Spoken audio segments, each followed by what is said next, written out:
Magandang araw sa inyo mga kaibigan. Ito po yung Mio Sporty na nabaha po ito ng bagyo.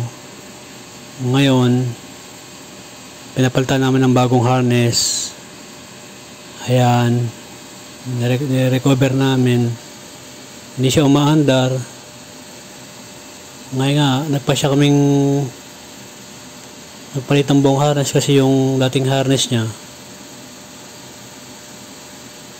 hindi na po pwede. Ngayon yung block na to, natap overhaul na po ito.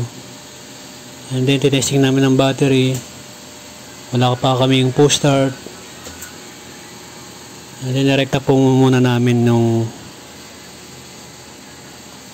starter relay.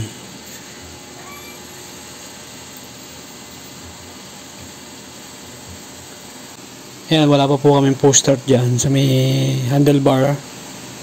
Direkta lang po namin doon sa may starter relay. And then yung carburetor niya, yan, starter niya yan mga kaibigan, okay naman, gumagana pa siya. Then stator, palit din kami ng bago. Yan, yung pulser din, yung carburetor nilinis po namin, okay naman siya, puro siya tubig tsaka putik. Ganon din yung starter na yan. Ngayon yung wire po nito, full wave ko na po ito. Yan, naka full wave na po yan. Yung pangalawa, yung sa CDI, yung bawat pwesto ng mga wire, kaya hindi po ma-under to dati. Yung pwesto ng wire po niya dati pang Miosol, yung dating harness po. Ayan po yung dating harness.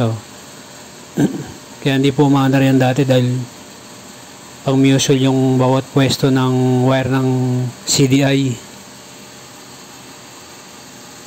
Ngayon, nung lipat po namin ng paibabang pwesto ng wire ng CDI, pang Mio Sporty, ayan, umandar na po. Yung CDI second hand pero pwede pa po. Yung shock niya, kinalawang na. Papalitan na rin po yan. Etong mga tail light, signal light, mga pundido.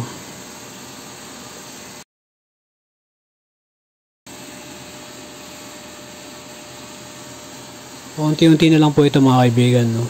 Mare-recover na po. Yung shock nito sa harapan, kailangan po i-repack. Yung ano po niya, yung sa ignition switch, yung sa may susian, palitin na po yun. Ayan po, bibilihan pa ng flarings yung mga kaha. Yun lang po mga kaibigan, sharing is caring.